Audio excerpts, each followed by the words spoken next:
The old man, his name was Clarence Whitman, though few bothered to learn it, woke before dawn, as he always did.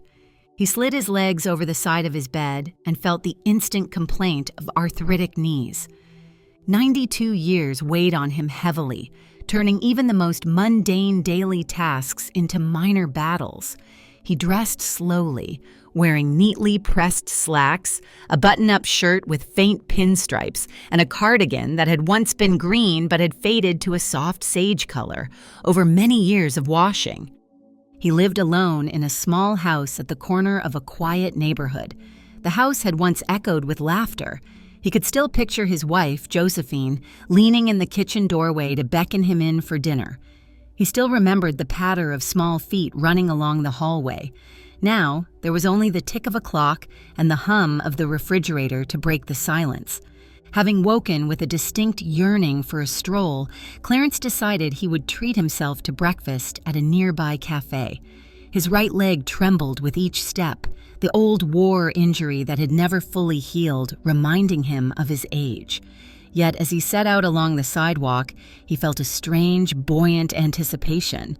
After all, it was just a simple morning, a small indulgence, some fresh air, a short walk, and maybe a sandwich or a warm pastry at the cafe. The sidewalk felt cold beneath his shoes. A row of modest, tidy houses lined the street. He passed them slowly, pacing himself and leaning lightly on the metal cane that had grown to be a part of him.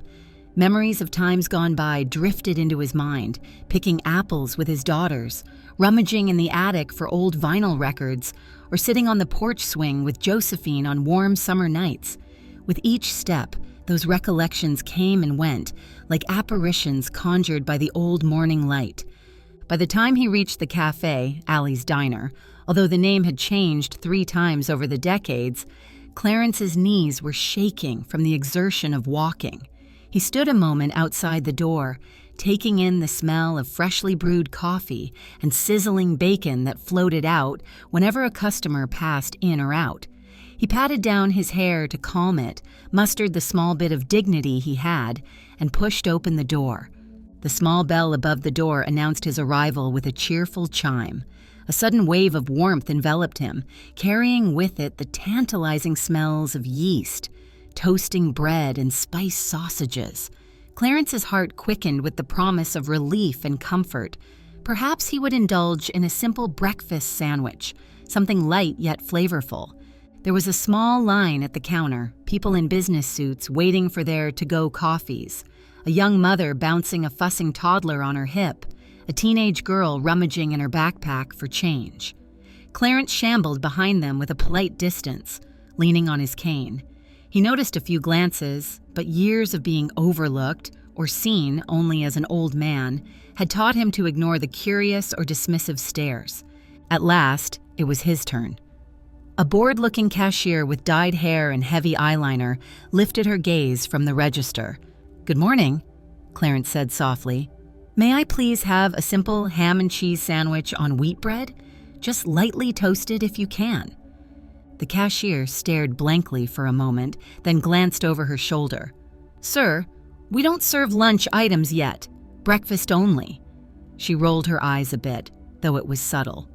Clarence remained polite. "Is it possible to just have a small sandwich, please? It would help me keep down my medication.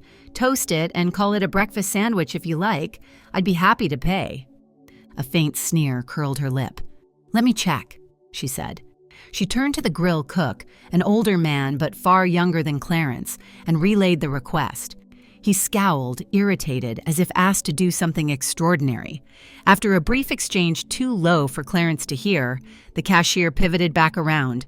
"We can do it, but it'll cost you extra for substituting ham and cheese plus the egg and bacon." Clarence's brow wrinkled. "But I don't want egg or bacon, just ham and cheese." She shrugged. "It's the rules, sir." Clarence felt the pang of humiliation creep up his spine. Some of the younger people in line behind him were starting to snicker.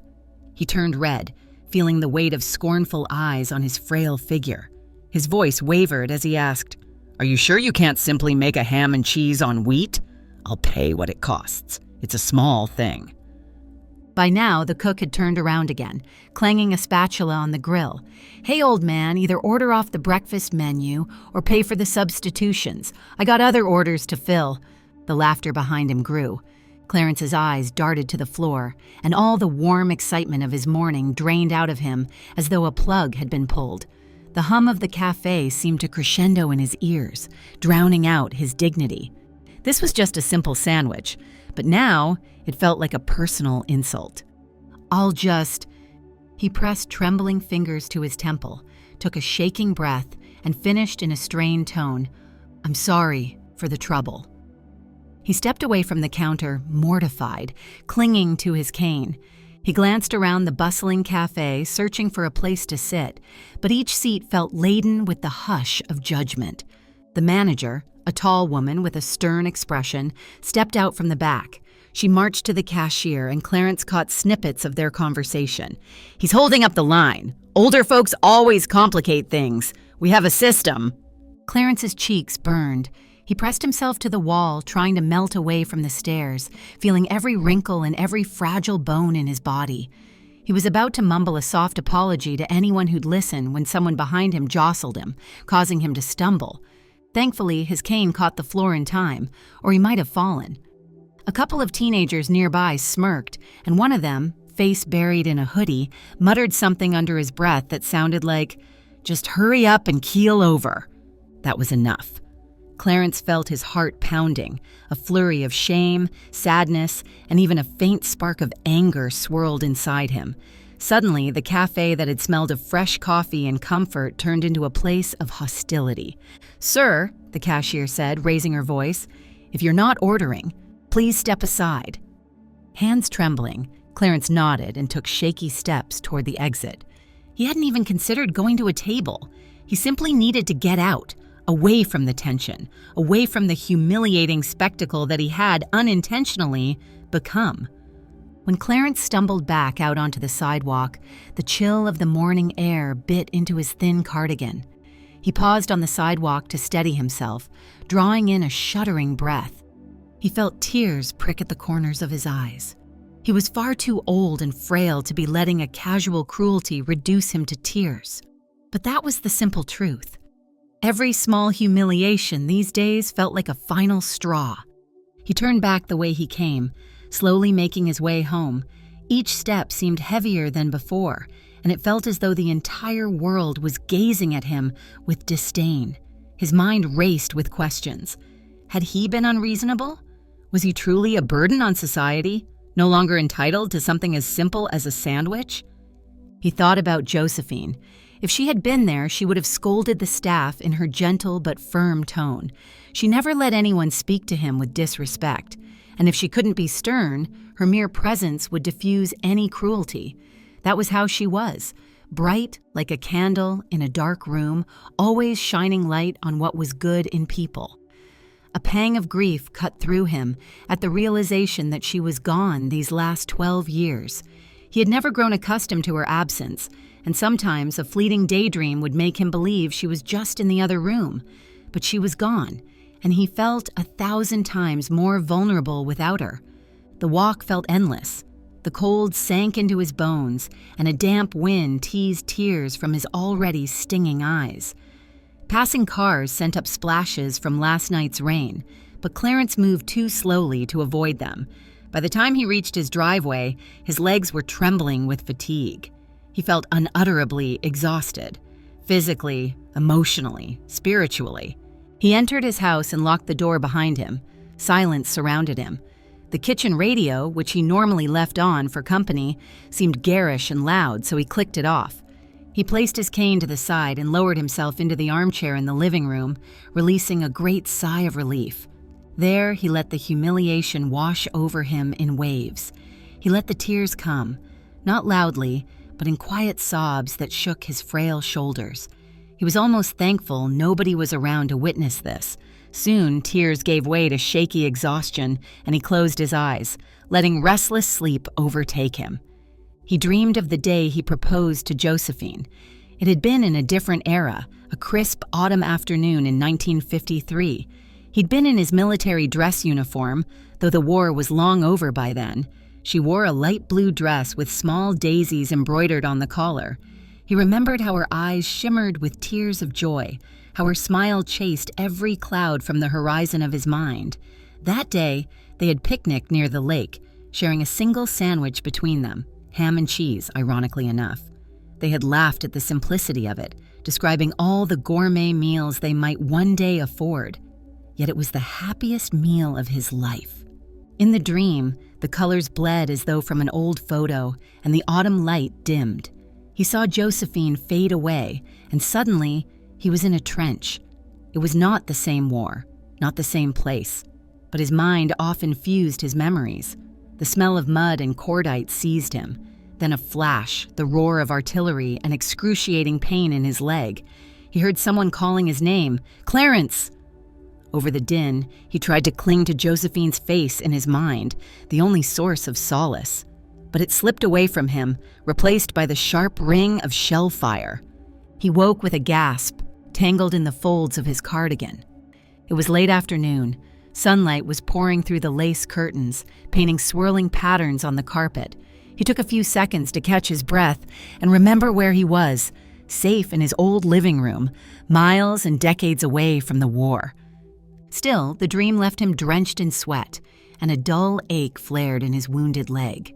He knew from experience that the ache was partly physical, but mostly triggered by the painful recollection of shame and helplessness. His humiliation in the café had awakened older humiliations, older pains. Sometimes his mind had a way of chaining them all together until it was nearly unbearable. Clarence pressed a hand to his chest. He felt his heart beating erratically, too fast for comfort. "Calm down, old man," he murmured to himself, trying to speak reassuringly. "You're home now. Nothing can hurt you here." But something had hurt him today, something intangible, a casual cruelty that lingered like a bruise on the spirit. "Over a sandwich," he muttered, almost laughing at the absurdity. Then he thought of those cold stares, the rolled eyes, the impatient sighs, and the teenager's cutting remark. It was more than a sandwich. It was a reminder that, to many, he was nothing but a burden. Clarence gathered himself. Afternoon sunlight was waning, and he realized he hadn't eaten anything all day. His stomach rumbled, but a wave of nausea also rolled through him. He forced himself to fix a small meal, half a bowl of soup and some crackers. He sat in his kitchen, listening to the wind push branches against the window. For a moment, he thought about going back to that cafe tomorrow, trying again, demanding a sliver of respect, but the idea made him tremble. He recognized how fragile he felt. Dusk settled into the house. He turned on a few lamps, their soft glow offering minimal comfort against the looming shadows of his memories. He watched old photographs on the wall, images of him, Josephine and their two daughters, Valerie and Ruth, when they were just children. Another pang of longing. Neither of his daughters lived close by. They had busy lives of their own, families and obligations. He couldn't bear to bother them over something so small. Outside, the hush of night fell. The telephone rang suddenly, and Clarence startled. He picked it up, and to his relief, it was Valerie. His eldest daughter's voice had the familiar lilt, though it carried a trace of hurried tension. "Dad," she said, "sorry for calling so late. Just wanted to check on you." Clarence felt the stirring of tears again, but forced them back. "I'm all right, sweetheart," he answered softly. "Just spent a quiet day at home." She asked if he needed anything. Groceries, help with errands. He nearly told her about the cafe incident, but decided against it. Why worry her? She would likely be outraged, maybe drive the 2 hours from her home to confront the cafe staff. But it would only cause more strife. So he said nothing about it. "No, dear, I'm quite fine, just taking it easy." He heard her children chattering in the background, competing demands for her attention. She told him she loved him and that she'd try to visit next weekend if her schedule allowed. He thanked her and ended the call politely. As he hung up, the sense of isolation sank deeper. He knew his daughters loved him, but the truth was that his place in their world had grown smaller over time, overshadowed by responsibilities and obligations he no longer shared. Exhaustion tugged at him again, and he decided to head to bed. His mind still hummed with the memory of that morning's hurt. the stifled laughter of strangers. He lay down, hoping that sleep would offer a clean slate. Days passed in a blur of routine. Clarence did not venture out much. He felt exposed, raw, and even a simple task like stepping outside to get the mail felt fraught, with the possibility of running into someone who might sneer, or worse, pity him. His television stayed on most afternoons, tuned to old sitcoms that reminded him of better decades. One rainy Tuesday afternoon, he limped outside to collect the mail. Inside the box, nestled among the usual advertisements and bills, was a small envelope with no return address. The handwriting was neat, almost calligraphic. Curious, Clarence shuffled back inside, dried off his cane, and settled into his armchair before carefully opening the envelope. Inside was a single piece of heavy, creamy paper. At the top, in the same neat handwriting, was a short note. Mr. Whitman, I am deeply sorry for my behavior at the café last week. I was the cashier who spoke rudely to you. I have felt terrible about it ever since. I would like to make amends if you would allow me. Please forgive me. Sincerely, Janie Richards. Clarence read it twice, brow furrowed. How had this young woman obtained his address? At first, he felt a spark of unease. Was this some cruel prank? Then he remembered that the manager of the cafe might have recognized him. He was a longtime resident of the neighborhood. Perhaps Janie had asked around or looked him up in some local directory. Still, he was stunned. He clutched the paper, feeling his heart flutter with a strange mix of relief and renewed anxiety. For a moment, he pictured that same young woman with the dyed hair and thick eyeliner. He recalled the way she had rolled her eyes. Yet here was an apology. Was it genuine? A small stirring of hope bloomed in his chest, quickly followed by apprehension. The old wounds of humiliation and mistrust still felt fresh. He set the letter aside, uncertain how to respond. He contemplated writing back or even calling the cafe, but he wasn't sure he had the energy or the emotional fortitude to reach out. So he tucked the letter in a drawer beside his armchair and tried to push it from his mind. 3 more days passed. Each day, Clarence reread the note. As the shock wore off, he began to feel something close to comfort. Regardless of her motive, Janie had recognized her wrongdoing and made an effort to apologize. It was more than he had expected from anyone in that moment. He found himself wondering, what might happen if he simply walked back into that cafe and asked to speak to her? Would she apologize face to face, or would she dismiss him again? He tried to glean from the handwriting some clue about her state of mind. It was careful, deliberate, as though she was not used to writing letters by hand, yet had taken her time to do it right. He noticed tiny ink smudges near the signature, as if she had hovered too long in hesitation. That Saturday, Clarence found the courage to consider venturing back. With trembling hands, he buttoned his cardigan. He paused by the door, glancing at the reflection of his face in the glass. He looked frail, but there was an unwavering determination in his eyes. He wasn't sure if it was a good idea, but something in him demanded closure. Perhaps it was pride, or simply the desire to walk through the world without fear. He pocketed the letter, grabbed his cane, and stepped outside. The sun was bright, though the wind was brisk, carrying the last threads of winter's chill. As he walked, he tried to prepare himself for many outcomes. Maybe he'd be ignored. Maybe he'd be ridiculed again. Or maybe, just maybe, there would be a genuine attempt at reconciliation. Clarence approached the cafe, heart pounding. Through the windows, he could see a smattering of customers, mothers chatting, an elderly couple sipping coffee, a group of teenagers with textbooks spread over a table.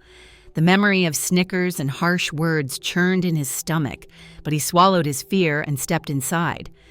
The same bell jingled overhead. Clarence stood a moment, letting his eyes adjust to the indoor light. The smell of coffee and pastries assaulted his senses, triggering an immediate recollection of that awful morning. He almost turned to leave, but a voice broke through his hesitation. "Sir, hello, welcome!" A cheerful young waiter approached him.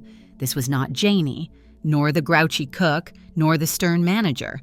This one was tall, with kind brown eyes, a brand new apron tied around his waist. He smiled politely. "Table for one?" Clarence managed a small nod. Yes, that would be fine. The young waiter led him to a small booth by the window. As Clarence settled in, he covertly glanced around, searching for the familiar face of the cashier who had sent the letter. He did not see her.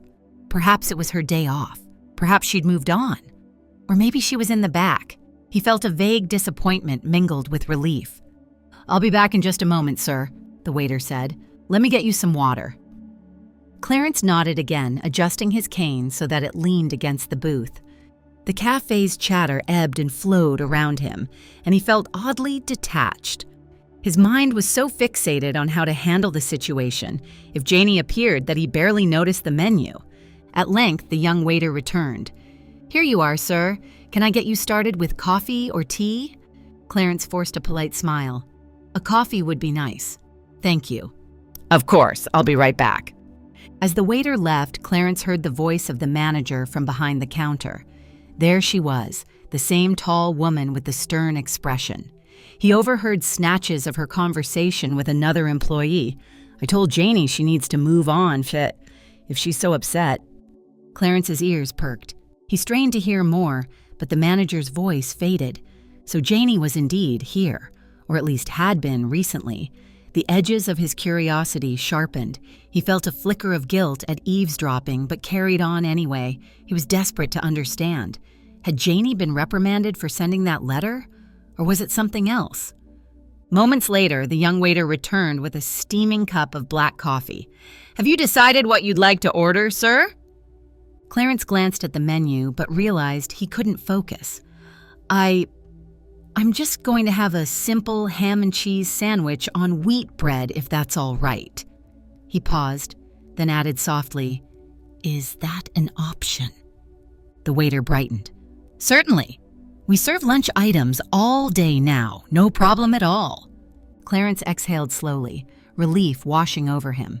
"That's good to hear. Thank you." The sandwich arrived quickly, and Clarence stared at it for a moment.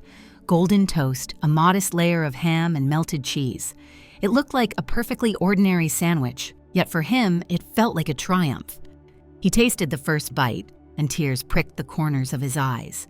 In a quiet corner of his soul, he felt Josephine's gentle presence, as though she were smiling at him from some place beyond. He managed a few more bites before his appetite waned, common enough at his age. He set the sandwich aside, deciding to finish later or perhaps take it home in a box. The cafe was fairly empty now, save for a few stragglers. Then, from behind him, a voice said, "Mr. Whitman?" He turned slowly to see Janie, the cashier who had humiliated him, standing there, hands clenched before her apron. Her dyed hair was tied back in a loose ponytail, revealing a face younger than he remembered. She looked nervous, biting her lower lip in uncertainty. Clarence nodded, heart pounding. "Yes," he answered quietly. She glanced at the empty seat across from him. "May I sit?" He hesitated, then inclined his head. She slid into the booth, looking like someone about to face sentencing. She swallowed hard. "I wrote you that letter. I'm so sorry for everything. I asked around the neighborhood. Someone told me your name, and I found your address in the phone directory. I hoped you got it." Clarence studied her features. He saw sincerity there, alongside a fear that he might reject her apology. "I did," he finally said. "I was surprised." Janie's eyes flicked to her folded hands. "I was out of line that morning. The cook had been yelling at me, the manager was breathing down my neck about upselling breakfast combos, and I took it out on you. It was wrong. And when I saw how upset you were, I felt awful. I grew up with my grandma, and she always taught me to respect my elders. I felt like I betrayed my own family's values." A silence stretched between them. Clarence's throat felt tight. He ran a finger along the seam of his cardigan, searching for the right words. Finally, he spoke, voice trembling slightly. "It hurt. What happened that day? It wasn't just about the sandwich. It made me feel like I no longer belong in this world." Janie nodded vigorously, tears gathering in her own eyes. "I know, and I don't want to make excuses, but that day was hectic, and I let my frustration out on the wrong person. I really am sorry." Clarence's gaze softened. He recognized how hard it must have been for her to approach him like this. He'd spent days nursing a wound that had become bigger in his mind, but now faced with her contrition, he felt a gentle stirring of forgiveness. "I accept your apology," he said quietly. She let out a breath she seemed to have been holding. "Thank you, Mr. Whitman." A small tear rolled down her cheek, and she swiped it away quickly, perhaps self-conscious. "The manager's not happy with me for sending that letter, but I couldn't live with myself if I didn't try to make it right." Clarence felt a wave of empathy. He remembered his own youth, the pressures of earning a living, the confusion and fear that accompanied each mistake. "Well," he murmured, "I appreciate that. Truly." Janie glanced at the sandwich on Clarence's plate. "Would you like a to-go box? Or maybe I can reheat it for you." He managed a small smile. "A to-go box would be fine. My appetite isn't what it used to be." She rose from the booth, then paused. Could I ask you something?" Clarence nodded, waiting. "When I was trying to figure out your name, a neighbor mentioned you served in the war. My grandpa did too, but he never really liked talking about it. Would you be willing to tell me about it sometime?" Clarence's heart squeezed at the mention of his war years. He rarely spoke of them, not because he felt ashamed, but because they were tied so deeply to painful memories of fear, loss, and the lasting injury to his leg. But something in Janie's eyes reminded him of youth, yearning for understanding. It resonated with him. "Perhaps," he said softly. "Not now, but maybe another time." She beamed, looking relieved and hopeful. "Thank you. I'll get your box." She hurried away to the back. Clarence turned to look out the window. The sky had turned a soft pastel hue. Something about the day felt lighter. Hadn't he expected anger or more humiliation if he ever came back here? Instead, he found a genuine apology, a spark of human connection. It eased a burden he had not realized he was carrying so deeply. When Janie returned, she handed him the box carefully. Clarence placed his half-eaten sandwich inside, then folded the cardboard flaps. "Thank you," he murmured. She nodded. "My shift ends in a half hour. If you need a ride home," he chuckled softly. "I appreciate that, but I still like walking, despite my leg. Builds character, or so I tell myself." She grinned, then held out a small slip of paper. "Well, if you ever need anything, or just want to talk, here's my number. My grandma always used to help her neighbors, and she taught me that's the right thing to do. And to me, you feel like a neighbor I owe a big favor." Clarence took the slip of paper gingerly. "Thank you, Janie," he said, using her name for the first time. With that, she headed back to the counter. Clarence rose slowly, steadied himself on his cane, and made his way to the front to settle his bill. He placed more than enough money on the counter, including a hefty tip, and smiled at the stunned cashier who rang him up. Without another glance around, he stepped out into the crisp afternoon, a swirl of new emotions in his heart. That evening, Clarence returned home more at peace than he had been in some time. He finished the sandwich for dinner, every bite tasting sweeter because it came with a sense of closure. He did his usual routine, a bit of television, a short phone call with Valerie, and then prepared for bed. But as he lay there, his mind drifted. He thought about Janie's curiosity regarding his wartime experiences. It had been a long time since anyone truly asked him. Valerie and Ruth knew the basics, but they never pressed him for details. Josephine had once heard his stories, back when he was trying to purge them from his nightmares. But over the years, he'd let the memories recede into silence. Janie's questions sparked something in him, an odd feeling of being needed, or at least possessing knowledge that might be worth sharing. It gave him a sense of purpose, small though it might be. He considered calling her, but he wasn't sure if that would be too forward. Better to wait, he told himself. Let things unfold naturally. The next few days passed quietly. Clarence felt a glimmer of renewed optimism. He visited the grocery store and moved a bit more confidently. He even chatted briefly with the pharmacist about the changing weather and how it affected his arthritis. Twice, he took out the slip of paper with Janie's number, wondering if he should dial it. Ultimately, he decided to wait until the weekend. That Friday, however, the phone rang while he was reading an old newspaper in the living room. He lifted the receiver. "Mr. Whitman?" came a familiar, timid voice. "It's Janie." Clarence felt his pulse quicken. "Hello, Janie. This is a surprise. I was thinking about what you said. I'm off work tomorrow. Would you like me to bring some lunch over, maybe? We could talk. That is, if you're up for it." Clarence smiled, imagining Josephine's gentle nudge of approval.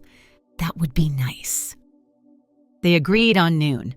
After hanging up, Clarence looked around his living room, noticing the dusty corners, the disarray of old books and magazines.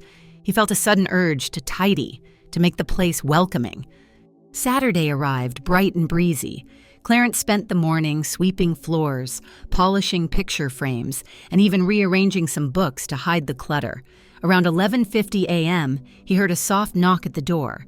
He opened it to find Janie, her arms full of paper bags emitting the tantalizing scent of fresh bread and soup. She wore a simple sweater and jeans, her hair pulled back from her face, making her look younger than ever. "Hi," she said, a bit breathless. "I hope I'm not too early." "No, not at all. Come in." He led her into the tidy living room, where he'd set out glasses of water and some napkins. She placed the bags on the coffee table. "I got us some sandwiches and vegetable soup from the deli across the street. I didn't want you to have to cook." Clarence felt a warmth in his chest at her thoughtfulness. "Thank you. That's very kind."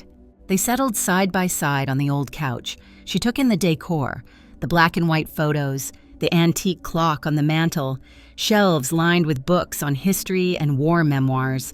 "Wow, you have quite a collection," she murmured, running her gaze over the spines.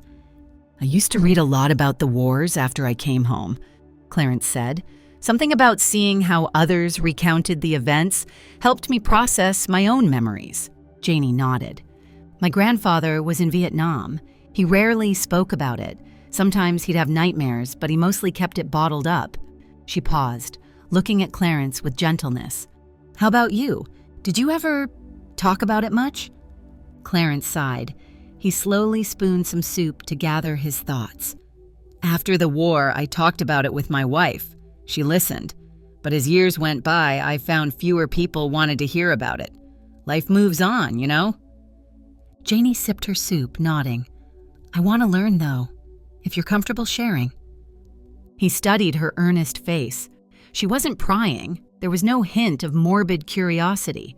He recognized a genuine desire to connect, to honor a past that others had ignored. So he began, voice quiet. "I was drafted in 1943, barely out of high school. Ended up serving as a medic in the European theater. I wasn't on the front lines every day, but I saw the aftermath. I saw wounded friends, locals displaced from their homes, the effects of bombings. I learned how fragile life can be." As he spoke, Janie listened intently, her soup forgotten. He continued, sometimes pausing to take a breath when painful memories crept up. He told her about the day he was injured by shrapnel, how his leg never fully healed, how Josephine wrote him letters every week, and how those letters kept him tethered to hope. He spoke about the homecoming, the parades and the confetti, and the haunting sense that the world he returned to didn't quite match the one he had left. Janie reached out and gently touched his hand. "That sounds intense. I'm so sorry you went through all that." Clarence felt tears well up. "I learned there's a price to everything," he murmured. "Freedom isn't free. That's a cliche, but it's true. And the folks who don't show you a little respect, well, they don't always understand what some people have sacrificed." Janie lowered her gaze. "That was me," she said softly. "But I do respect you, Clarence." A silence hung in the air, thick with emotion. He placed his other hand on top of hers, giving a reassuring squeeze. "I know you do," he whispered, "and that means more than you realize." After that day, Janie began to visit Clarence more regularly. Sometimes she dropped by with groceries or small gifts, flowers or a new brand of tea she thought he might enjoy. Other times, she just checked in, making sure he was doing all right. They spoke of many things: her struggles with balancing 2 part-time jobs and community college classes, his memories of traveling with Josephine, and the small joys of everyday life. But not everyone approved. One afternoon, while Janie was helping Clarence reorganize his pantry, the doorbell rang. Clarence opened it to find his next-door neighbor, Mr. Linwood, standing with folded arms and a suspicious expression. He peered past Clarence's shoulder, catching sight of Janie inside. "Clarence," he said, nodding stiffly. "I didn't realize you had company." "Yes," Clarence said, stepping onto the porch. He closed the door partway behind him, not wanting Janie to hear. "Is something wrong?" Mr. Linwood shrugged, lowering his voice. "I've just noticed that young woman around your place a lot lately. Folks are talking. They're worried she might be taking advantage of you. Seniors are targets these days, you know." Clarence felt a sharp stab of anger, something he wasn't used to. "Janie is a friend. She has been a tremendous help." The neighbor raised his palms in a gesture of peace. "I'm just saying, be careful. You've got valuables in there. Old war medals, keepsakes. You never know who you can trust." Clarence's hand tightened on the doorknob. He wanted to retort, to let the neighbor know that Janie had apologized for something no one else would have. He wanted to say she was the only one who bothered to check on him, the only one in the neighborhood who had made an effort to befriend him in months. But he found himself shaking with indignation, unable to form the words. Instead, he just closed the door gently but firmly. He stood there, breathing heavily. Janie noticed his pale face. "Clarence, are you okay?" He forced a sad smile and nodded. "Just a nosy neighbor." She frowned, sensing something was off. "Should I go?" He paused. "No, don't go. It's not you. He struggled for the words. "He thinks I need protecting." Janie stiffened, picking up on the implication. "From me?" Clarence nodded slowly, shame coloring his cheeks. "Please don't be offended. People don't always understand kindness." She gave him a reassuring look. "It's okay. I've dealt with assumptions before. If there's anything I can do to ease your mind—" He shook his head firmly. "You've eased my mind enough by being here, by listening, by caring. Let the neighbors whisper if they like. I'm not worried." Yet, as they returned to organizing the pantry, a subtle tension lingered in the air. Clarence couldn't help but remember how easy it was for strangers to humiliate or misjudge him, and now, possibly, misjudge Janie too. Despite the undercurrent of neighborhood gossip, their friendship grew. Janie encouraged Clarence to venture out more. She accompanied him on short walks, pointing out small wonders he rarely noticed on his own. A blooming magnolia, a quirky wind chime on someone's porch, a stray cat dozing in the sun. She even convinced him to return to Allie's diner, where she still occasionally worked on a quiet afternoon. The staff were polite, if a bit awkward. The manager mostly stayed in the back but didn't forbid Janie from serving Clarence. One day, on one of their walks, they passed a little craft store. In the window hung a display of blank journals and fountain pens. Janie paused. "Clarence, have you ever thought about writing your experiences? You have so many stories." Clarence considered it. "I tried once, years ago, but I never got very far." She lit up. "Maybe now is the right time?" He hesitated. "I'm not much of a writer, and I don't know who'd want to read them." Janie placed a gentle hand on his arm. "I would. And maybe your daughters would too one day. You have a lifetime of wisdom. It shouldn't vanish when you—" She trailed off, not finishing the sentence, but they both knew what she meant. Clarence's gaze fell on the journals. "All right," he said softly. "I'll try." That very afternoon, Janie purchased a simple leather-bound notebook and gave it to Clarence as a gift. He flipped through the empty pages, each one an invitation to unburden himself of memory. Something in him felt both terrified and exhilarated. Over the next several weeks, he started writing. At first, just a sentence or two, recalling random snapshots. The taste of rationed chocolate in 1944, the sound of Josephine's laughter, the day he taught his daughter Valerie to ride a bike. Eventually, the sentences stretched into paragraphs, then pages, until the journal began to fill with the tapestry of his life. Summer was just around the corner when the incident happened that would test their bond in a way neither expected. Clarence had been feeling weaker, but he brushed it off as mere fatigue. Then one afternoon, while trying to fetch a box from a high shelf, he lost his balance. His frail body hit the floor with a thud, pain exploding in his leg. He tried to stand, but agony seized him. Thankfully, Janie had been scheduled to drop by with groceries. When she arrived, she found him sprawled on the floor, white-faced and trembling. "Oh my God," she cried, rushing to his side. "Clarence, are you hurt? Can you move?" He shook his head, tears of pain sliding down his cheeks. "I think I broke something, or my old injury's acting up. I can't put weight on my leg." Frantic, Janie grabbed her phone and called an ambulance. She stayed beside him, holding his hand, whispering reassurances until help arrived. Paramedics carefully lifted Clarence onto a stretcher and loaded him into the ambulance. Janie asked if she could ride along, but the paramedic explained only family could typically accompany the patient. She offered to follow in her car, but Clarence, in a moment of clarity, whispered, "Call my daughter. Her number's in my address book." Janie found the number, dialed it, and within 10 minutes, Valerie was on the line, panicked at the news. "I'm on my way," Valerie said. "Thank you for being there." At the hospital, doctors confirmed Clarence had a fracture near his old injury site. An overnight stay was required. Valerie arrived in a rush, hugging Janie in gratitude, but there was visible confusion in her eyes about who this young woman was. Janie explained quietly, "I'm a friend. Your dad and we met at the café and I've been helping out." Valerie nodded, relief overshadowing her questions. Over the next hours, the hospital staff set Clarence's leg in a cast. He drifted in and out of a pain-medicated daze, but each time he opened his eyes, Janie was there, or Valerie was there, or both. By the second day, he was more alert. Valerie drew up a chair beside his bed. "Dad, I've decided you're going to stay with me for a while, at least until your leg heals." Clarence tried to protest. "I'm fine, dear. I can manage on my own." But one look at her stern, worried face told him it was useless. Valerie turned to Janie.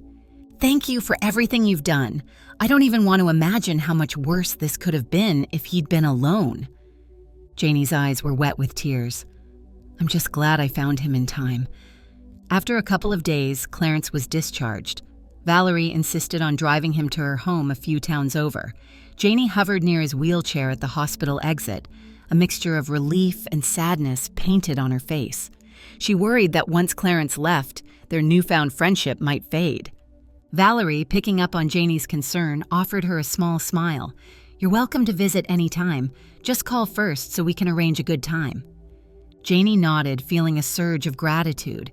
She bent down and gave Clarence a gentle hug. "I'll call soon," she whispered.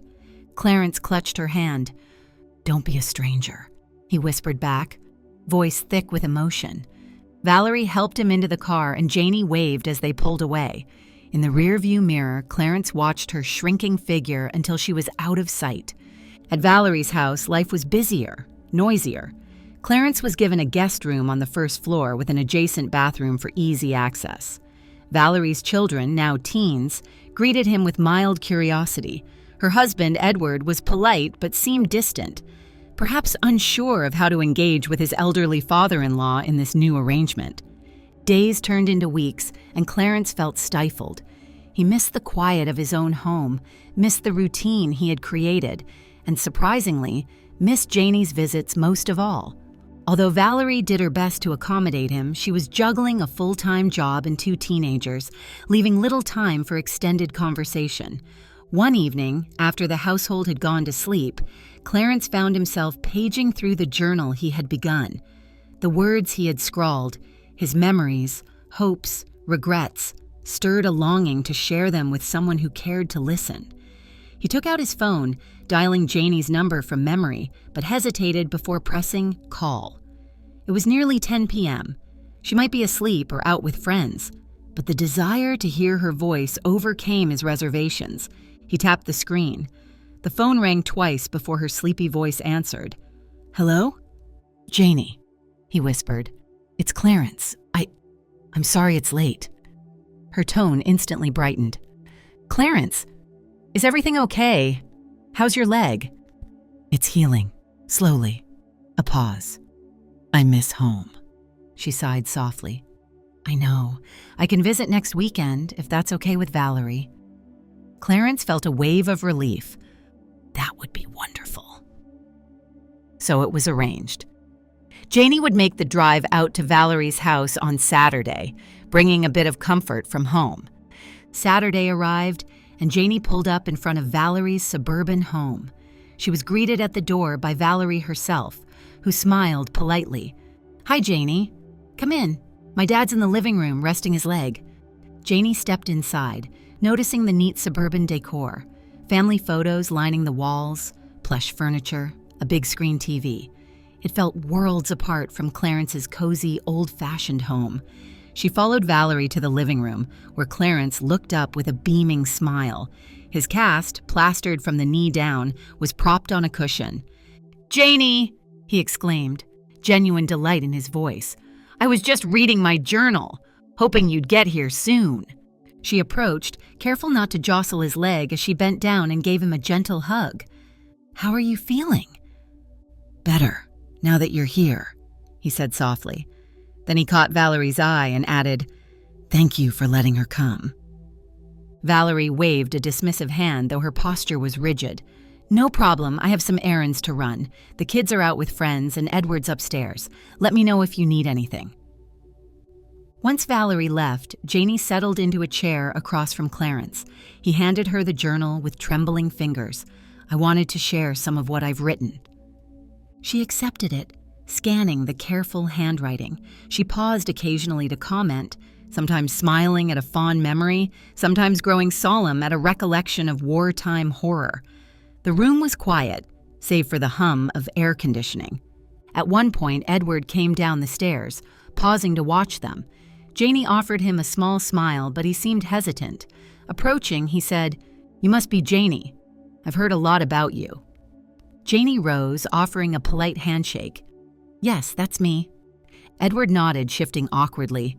"It's nice that Dad has a friend, but, you know." He glanced at Clarence, then back at Janie, his tone gentle but firm. "We just want to make sure everything's okay. We appreciate what you did, but we're fully capable of caring for him now." Janie felt her stomach twist. She recognized the unspoken boundary in his words. "Thank you, but this is our family matter." She forced a polite nod. "I understand. I just want to make sure Clarence is all right." Edward's expression softened slightly. "I'm sure you do. Just know we've got it handled. He's not alone." Clarence watched the exchange, sensing the tension. "Edward, Janie's my friend," he said, voice trembling with a hint of frustration. "I appreciate your help, but there's no need to push her away." Edward pressed his lips together. "Of course not. I'm not pushing her away, just making sure everyone's on the same page." He turned and walked off toward the kitchen. Janie sat back down, shoulders slumping. Clarence reached out, patting her hand. "I'm sorry," he murmured. "They're just protective."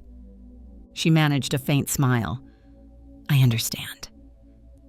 Yet the atmosphere felt charged, as though a final conversation still loomed ahead, one that would clarify Janie's role in Clarence's life, whether the family wanted to embrace her or keep her at arm's length. Over the next hour, Janie and Clarence talked quietly, reviewing more of his journal entries. They laughed at some stories, a silly anecdote about a neighbor's dog stealing groceries off the porch back in the 70s, and grew solemn over others, like the time Clarence nearly lost a fellow medic to infection in France. The flow of conversation felt natural, healing. At one point, Valerie returned home carrying shopping bags. She joined them briefly, asking Clarence how he was feeling. He gave her a curt nod, obviously still a bit irritated by Edward's earlier remarks. Sensing the tension, Valerie sighed, her posture tired.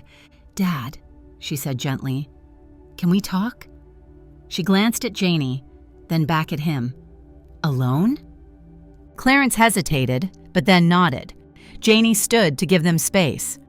"I'll step outside," she offered softly. "Give you two some privacy." Clarence's eyes were apologetic, but he agreed. Janie made her way to the front yard, finding a shady spot under a large oak tree. She tried not to feel unwanted, reminding herself that families often needed these moments. Inside, Valerie set down her bags, crossing her arms. "Dad," she began, "I'm grateful to Janie for helping you, but I need to understand. How did this friendship start? Why is it so important to you?" Clarence took a breath. "She treated me with kindness when others wouldn't. I was humiliated in her café and she apologized. She kept coming back. She listened to my stories. Stories I've held on to for decades. She made me feel less alone." Valerie bit her lip. "I never meant for you to feel alone. You have me and Ruth and the kids and—" Clarence's voice grew shaky.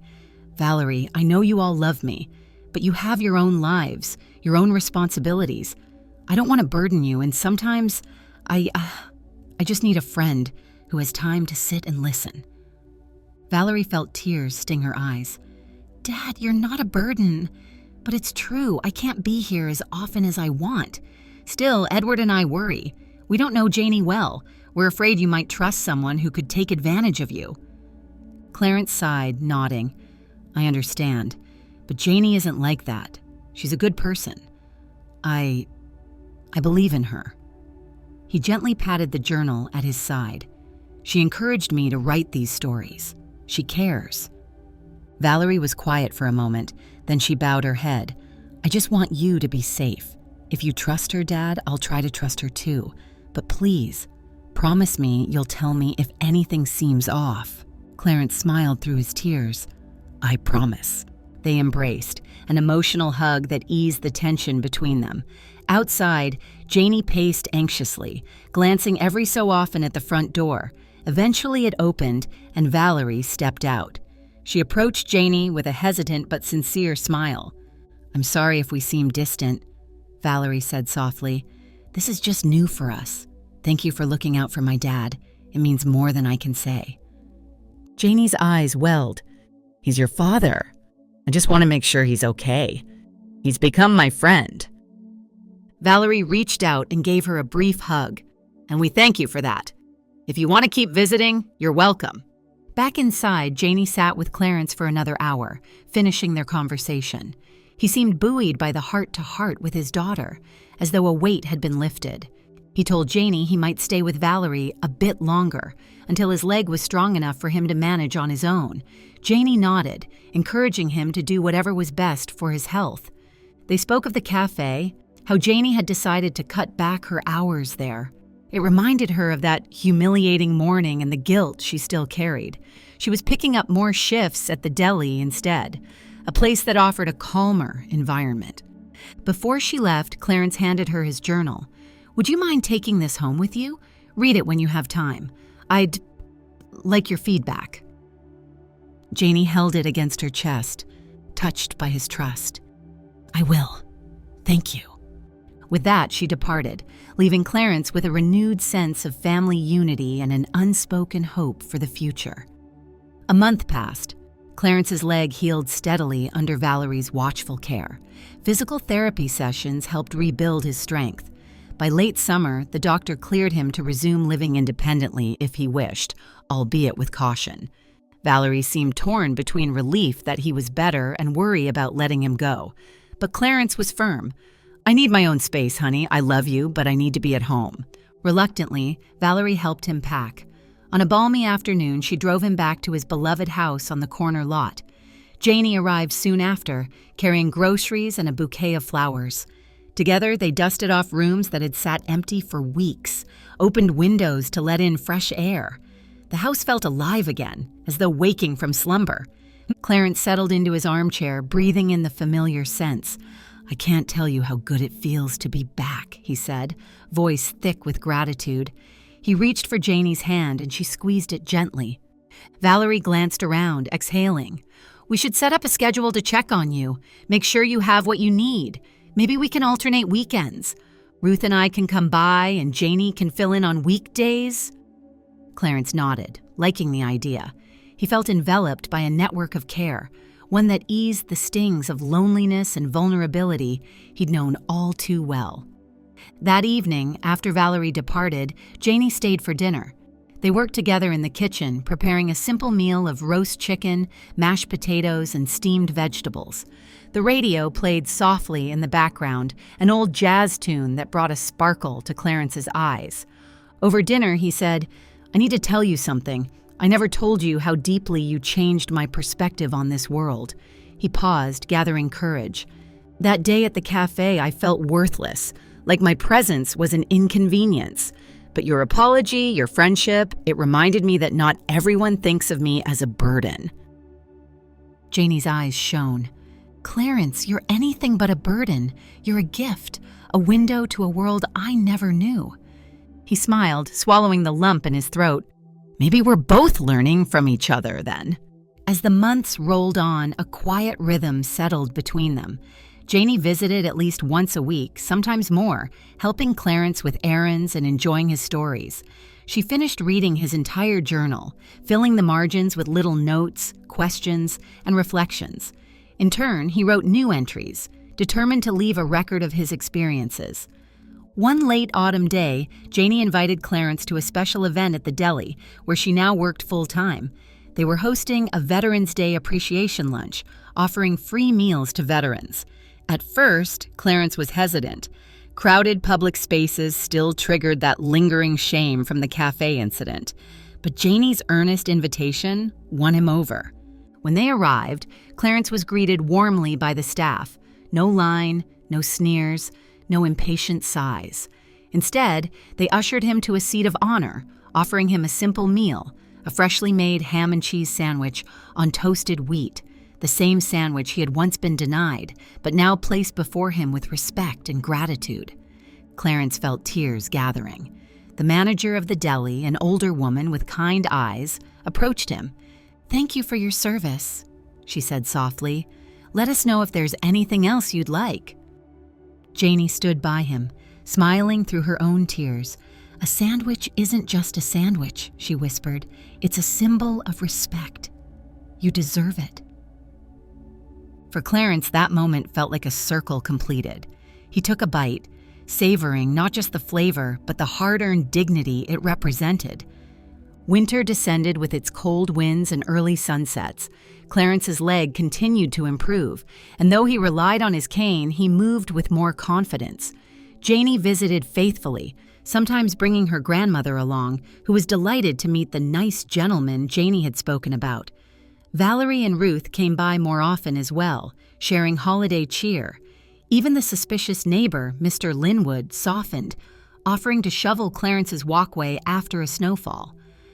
On Christmas Eve, Janie stopped by unexpectedly, finding Clarence in his living room, listening to an old Bing Crosby record. He gave her a startled smile. "What are you doing out in this weather?"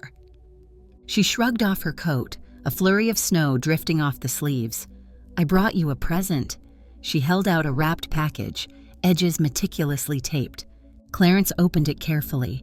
Inside was a photo album, its pages filled with snapshots of the two of them. Janie pushing his wheelchair at the hospital, laughing over an inside joke at his living room table, even a shot of them side by side at the deli's Veterans Day lunch. "How did you—" Clarence murmured, touched beyond words. "I asked Valerie for some of the photos she'd taken, and I had a few of my own." Janie's cheeks colored. "I wanted you to have something physical to remember our friendship." Clarence turned the pages, tears welling up. "It's beautiful," he managed to say. "Thank you." Later that night, as the record continued to play, they spoke of the future. Janie mentioned she was studying to become a social worker, inspired partly by her experiences with Clarence. She wanted to help other seniors who might feel overlooked or humiliated. "That's wonderful," Clarence said, genuine pride in his voice. "You'll do good in this world, Janie. I'm sure of it." And in that moment, Clarence realized that their friendship, born out of a simple sandwich request and a painful moment of humiliation, had transformed into something extraordinary, an enduring bond that defied assumptions, bridged generations, and healed old wounds. Time passed in its gentle, unrelenting way. Seasons turned, and Clarence aged further, but never again did he feel quite so alone. Janie stood with him on milestone days, his 93rd birthday when Valerie organized a small family party, the day he finally completed his journal, filling the last blank page with a final reflection on love, loss, and hope. Looking back, Clarence sometimes marveled at how a single act of humiliation could ripple through his life, first bringing him profound sadness, then ultimately leading to an unexpected friendship that revived his spirit. He realized that life, even in its twilight, still held opportunities for new beginnings and second chances. One breezy spring day, near his 94th birthday, Clarence ambled onto his porch. He carried a small lunch tray with a ham and cheese sandwich. He ate slowly, gazing at a world that continued to spin, busy and often indifferent. Yet within that world, he had found kindness. Through Janie's apology, he found not just a friend, but a renewed faith that compassion could flourish even where cynicism and impatience threatened to take root. In the end, it had never really been just a sandwich. It was a testament to dignity, respect, and the quiet power of a heartfelt apology. And as Clarence savored each bite, he let the warm sun rest on his cheeks, grateful for the life he had lived and the people who had blessed it, none more unexpectedly than the young woman who cared enough to say, "I'm sorry." And in that gratitude, Clarence found peace.